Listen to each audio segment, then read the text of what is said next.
And here we go again. We are moving on. Chapter 9, Mental Maps. This is Critical Thinking, Chapter 9, Mental Maps. So when we do mind mapping, right, this is the process of gradually breaking down information into a central theme. First, from the theme of the extension of the thick line, which is the main branch, into medium thick lines, and then continuing to decompose each line into thinner and thinner threads, and then breaking them down into smaller pieces to make the mind map. The human brain has been a fascination for thousands of neuroscientists, researchers for its enormity, as well as quite a strange mechanism when it stores in which way it stores and analyzes data. The brain is said to be divided into two hemispheres, right and left. The left side is said to analyze words and data, whereas the right side is said to take care of the visualization of content. So our traditional learning method has made us work like computers in a linear way rather than with the radiant thinking that our brain would rather work with. Mind maps use techniques that help to make the left and right side of the brain work at the same time through a visualization process, because you're seeing the mind map as you're reasoning it out, right? The content of the mind map is not randomly distributed and arranged. It is processed according to the internal structure of knowledge. So topics that are closely related to the focus, i.e., what are you trying to learn? It should be placed as close to the center of the map as possible, while less critical issues should be placed at the edge. This will ensure that the learners quickly grasp the focus of the topic to speak about the content, as well as the hierarchy of relationships between these contents. A mind map is a replacement found for traditional linear note-taking that is ineffective. Linear notes have 4 significant drawbacks. Buried keywords, challenging to remember, takes a lot of time, cannot stimulate the brain effectively. Instead, mind mappings have 5 advantages over memorization, which are focus, divergence, hierarchy, node of connectivity, and color. Shape. Codes that can help to use your visualization areas of the brain. A little history of visual learning, let's say. Let's just throw this in there. Ancient orator Simonides of CEOs is the first person, according to traditional records, that have used visual memory techniques to remember this type of information. He was known for his speeches that attracted thousands of people and helped them to expand their knowledge. He wrote in his manuscripts about how he used mental associations to create strong mental images that let him remember a long speech with less time. He was hailed for his memory retention and was admired by the Greeks.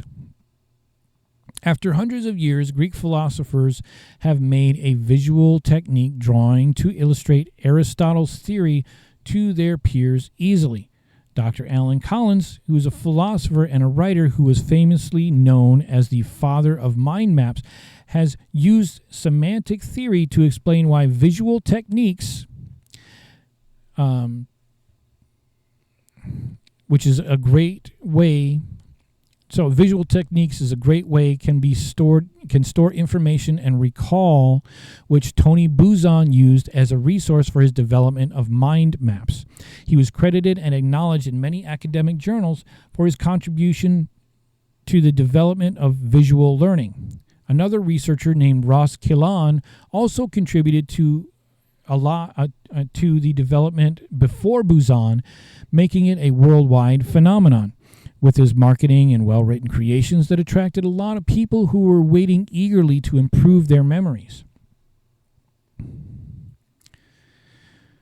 So the classifications of memory.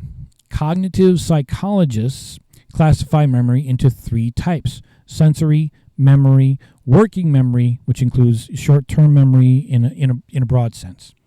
and long-term memory. Sensory memory, also known as transient memory, has a very large capacity, but it's kept only for a short period of time. So while working memory has a limited capacity and is highly effective at retrieval, but can be held for a short time without retelling it.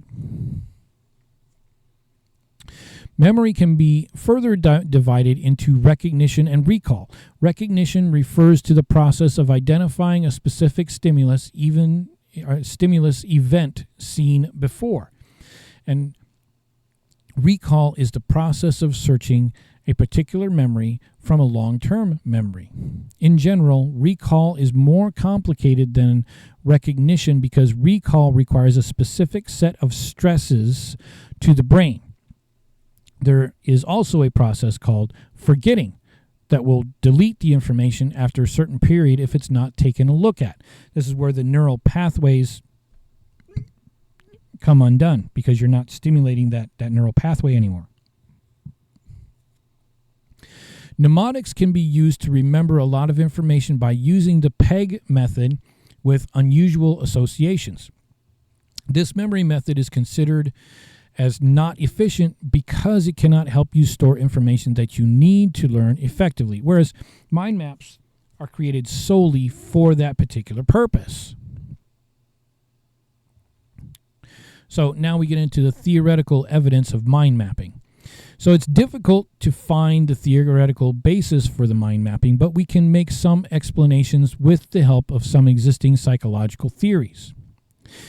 This segment will attempt to explore the implications of learning theory in educational psychology, cognitive load theory, and in cognitive psychology, dual coding theory, and the latest achievement of memory research, Capek's theory of memory, etc., to explore the validity of mind mapping. So, moving on to the theory of meaningful learning and mind mapping. So this theory was put forward by Asubel in the 1960s.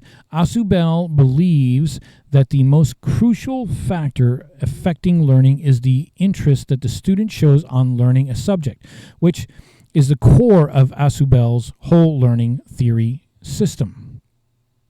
Asubel's meaningful learning is quite the opposite of rote learning, as with the latter, new knowledge is isolated from the already existing one in cognitive structure, whereas in the first one, new knowledge is closely combined with existing knowledge.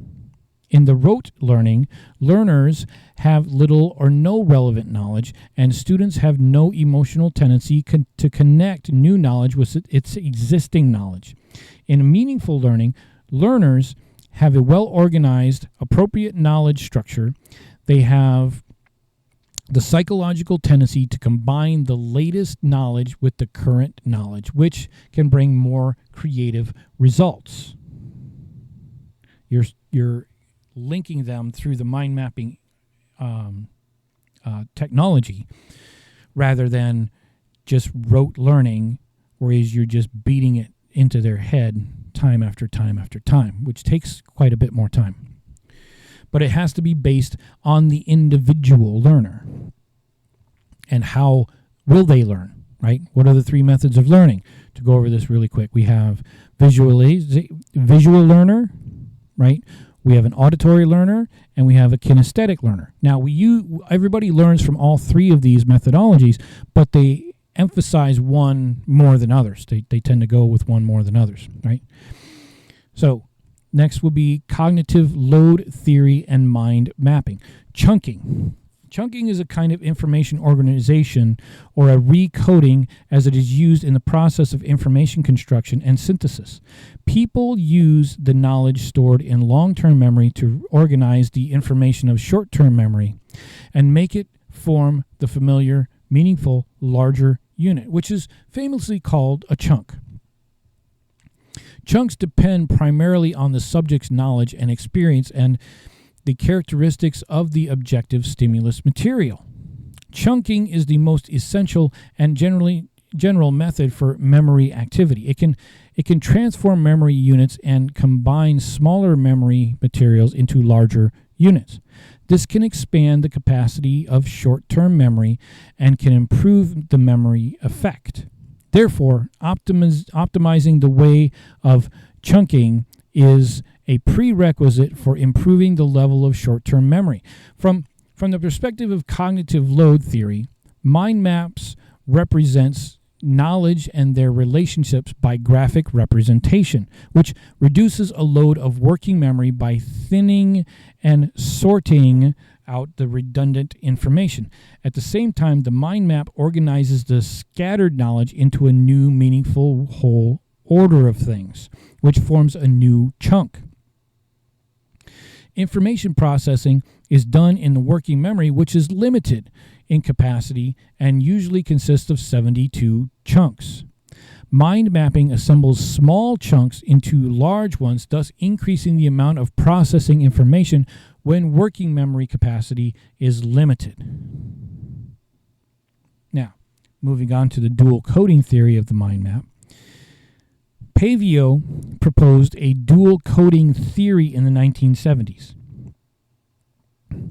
An essential principle of dual coding theory is that presenting information in both visual and in linguistic forms can enhance memory and recognition, because we're using two of the three learning methods, right? Now we have visual and auditory all at the same time. Yay, videos like YouTube. Now, the dual coding theory provides an excellent theoretical basis for mind mapping. From double coding the theory, it can be seen that the mind map represents knowledge graphically and provides a useful aid and supplement for language-based understanding. This greatly reduces the cognitive load of language channels and accelerates the occurrence of thinking. Mind mapping reduces the cognitive load on the brain. It can be used as a way to compensate for the brain's limited memory during the learning process by changing the size of the individual's memory blocks while keeping the number of blocks consistent. Mind mapping not only improves the brain processing information capacity, but also enhances the information processing capacity of the brain. Now, moving on to Kapil's memory theory and mind mapping. Kapil's theory of memory holds the fundamental principle of repeated retrieval is better than detailed learning. So, that mind mapping involves a more abundant retrieval process than ordinary text reading and comprehension due to its organizational structure. Thinking in images and abstract thinking. Now, people usually divide the thought process into image thinking and abstract thinking. The first one usually refers to the processing mode of thinking based on images, while the other is a mode of thinking based on a concept or a judgment or some sort of reasoning.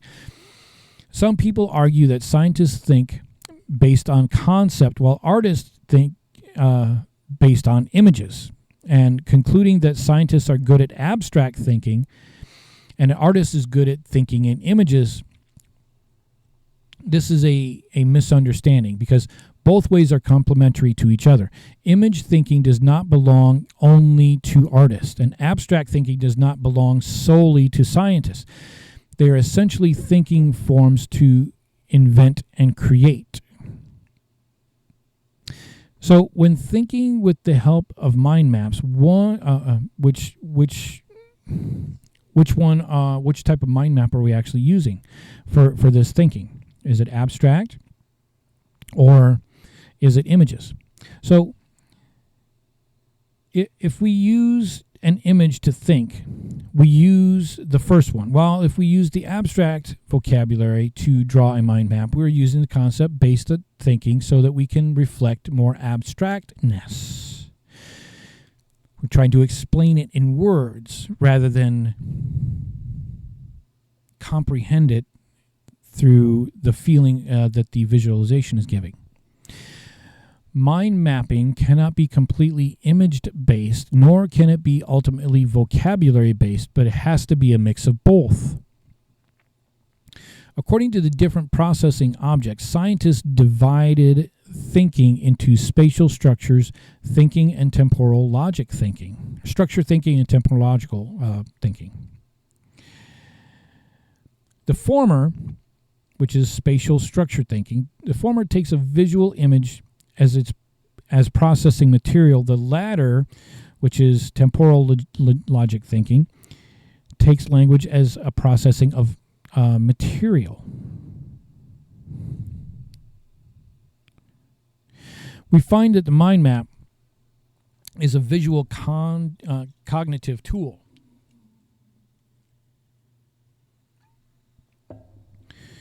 But the visible object can be an object, it can be a property, or it can be a relationship between objects. As a visual cognitive tool, mind maps focus on the latter, which is represented by keywords, rather than the object themselves or their properties. So that is the summation of mind maps. I know that there was a lot of big words in there and there's a lot of concepts. Maybe you need to rewind it, go back and listen to it again. But please comprehend mental mind maps, okay? You're going to have to use those. It's going to increase your productivity, especially in a group setting. And a lot of times if you're going for a master's or doctorate degree, you're going to have to use this method to rationalize and show to everybody in the room. Like if you're doing a project, this is project management. You have to do the mind map in order to figure it all out and get everybody in on it to move stuff around, okay? It works a lot faster, especially as groupthink.